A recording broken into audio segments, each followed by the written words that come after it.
Sabe aquele padrão de corpo perfeito que a gente vê nas redes sociais? Pois é, até a nossa região íntima virou alvo de comparações e inseguranças. E acredite, isso tem feito muitas mulheres sofrerem sem necessidade alguma. Hoje eu vou te provar que muito do que te fizeram acreditar simplesmente não é verdade. Como especialista em saúde íntima, eu vejo no consultório todos os dias mulheres inseguras com seu próprio corpo, ou por comparação a outras mulheres, ou por informações erradas lidas ou vistas na internet. Nós vivemos na época das mídias sociais, onde o que mais vemos são corpos perfeitos, pessoas bem-sucedidas, felizes e perfis que vendem a solução para a maioria dos seus problemas. Não é à toa que os transtornos psicológicos aumentaram na população, como nos últimos anos aumentaram os casos de ansiedade e depressão. Vocês repararam? Mas devemos lembrar que a mídia social não é a vida real. Poucos perfis eles mostram a vida nua e crua,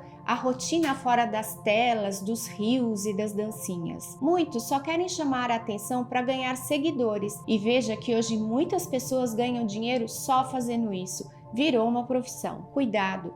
Tudo o que se vê não é tudo o que acontece na vida real. Isso serve para mitos e informações falsas, necessidade de criar padrões onde esses não existem. Por acaso você já ouviu algum absurdo sobre isso? Me conta aqui, eu quero muito saber. Então vamos esclarecer de uma vez por todas. Será que existe um tamanho certo de vagina? Se você acha esse tema importante, já compartilhe esse vídeo com uma amiga, porque isso pode mudar a percepção que ela tem do próprio corpo. Para que não haja mais dúvida, vamos conhecer a anatomia dessa região. Em repouso, o nosso canal vaginal ele costuma medir entre 7 e 10 centímetros de profundidade. É isso aqui, gente. Mas durante a relação sexual, a excitação sexual ela se expande, ou seja, ela pode aumentar, chegando até 13 a 14 centímetros. E esse fenômeno se chama tenda vaginal e é uma das muitas adaptações incríveis do nosso corpo. Ou seja, nosso canal íntimo ele é elástico e se adapta. Ele se adapta ao órgão do parceiro, ao absorvente interno que a gente usa, ao coletor menstrual e ao parto. Então vamos lá. O canal vaginal é esse aqui, como eu mostrei. Aqui a gente tem o útero e aqui o canal vaginal ele compreende entre a saidinha aqui do útero, o nosso colo do útero e a chegada ali ao orifício da nossa vulva. Esse canal vaginal ele é extremamente elástico. Imagine você, como um bebezinho lá dentro do útero passaria por esse canal, que é o mesmo daqui, se ele não fosse elástico. Impressionante, né? Como o nosso corpo ele é perfeito. Então eu já te adianto, não existe um tamanho ideal, existe o seu tamanho e ele é perfeitamente normal. Você já viu algum comentário que te deixou insegura? Me conta aqui nos comentários, vamos conversar sobre isso. Uma conversa sempre é a solução dos problemas. Agora, se você ainda se pergunta, mas será que ela é larga demais? Ou se for apertada demais, o que eu faço? Tenho essas dúvidas. Saiba que essas dúvidas muitas vezes nascem da pressão estética e comparação com padrões irreais, muitas vezes vindos de conteúdo adulto ou até de comentários maldosos. Só que diferente de um sapato ou de uma calça jeans, a nossa região íntima ela não precisa seguir um padrão único. Cada mulher tem a sua própria anatomia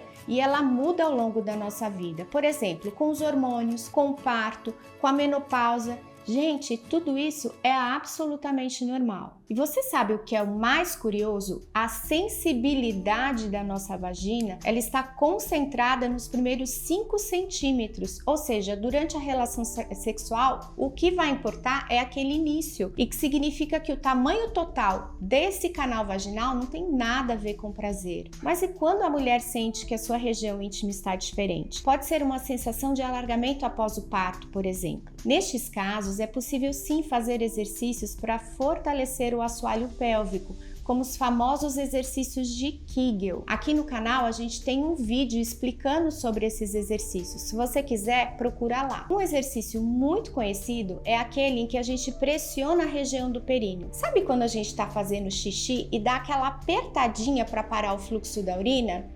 É esse exercício mesmo.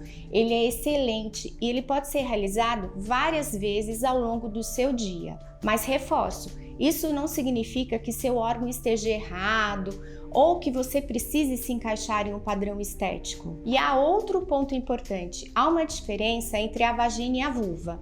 A vagina é esse canalzinho interno que fica dentro da gente quando a gente entra lá pela vulva. A vulva já é a parte externa, gente, que é essa aqui, que inclui os grandes lábios, os pequenos lábios e o clítoris. E esses também variam muito. Tem lábios maiores, menores, mais escuros, mais claros, os que são simétricos, mas tem aqueles que são assimétricos, tortinhos também, e não existe um padrão. Eu vou te contar uma curiosidade que uma paciente amiga me contou e eu fiquei bem impressionada. A busca pela estética perfeita tem mexido tanto com a cabeça de todos que aqui no Brasil existe até um concurso chamado Miss Pepeca. Imagino como a diversidade de pepecas deve ser muito difícil escolher a mais bonita. E baseado em quê? E se você acha que isso é chocante, espera até ouvir o dado que eu vou te contar agora. Uma pesquisa realizada por diversas empresas, incluindo a Intimus, aplicaram um questionário de pesquisa para cerca de 398 mulheres brasileiras de 16 a 45 anos. E essa pesquisa ela revelou que 33% das pacientes expressaram insatisfação com os pelos na região íntima, 18% dessas pacientes com a cor da sua vulva e 17% com a aparência geral.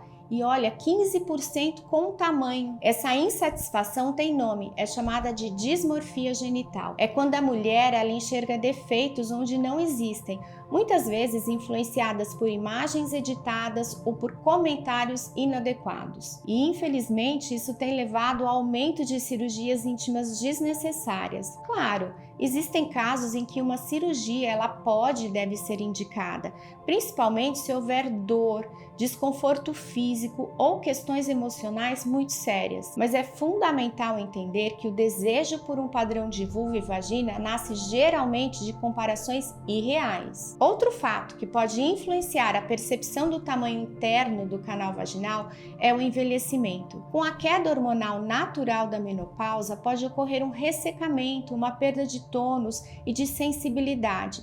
Assim como a gente perde gordura na face, colágeno, isso também ocorre lá embaixo. Mas fiquem tranquilas, existem cremes, hormônios, exercícios pélvicos, tratamentos a laser, radiofrequência vaginal e outras abordagens seguras que podem melhorar o contorno e a autoestima sem a necessidade de procedimentos mais invasivos. O mais importante é entender que se sentir confortável com o próprio corpo é um processo e que isso começa com a informação correta. Uma pergunta frequente no consultório e que sei que também pode ser uma dúvida de quem está assistindo esse vídeo agora é se o parceiro sente diferença durante a relação sexual. E aqui vai a resposta mais honesta que eu posso dar para você. O que faz a diferença em uma relação sexual prazerosa não é o tamanho, e sim a conexão, a intimidade, a comunicação que você tem com seu parceiro e, acima de tudo, a sua autoconfiança. Então, por favor, não se compare, não se cobre.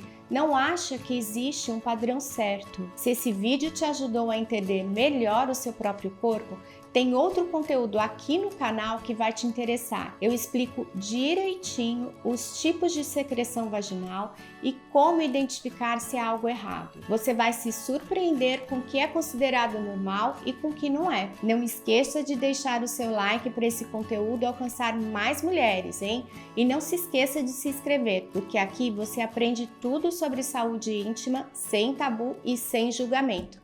Até o próximo vídeo.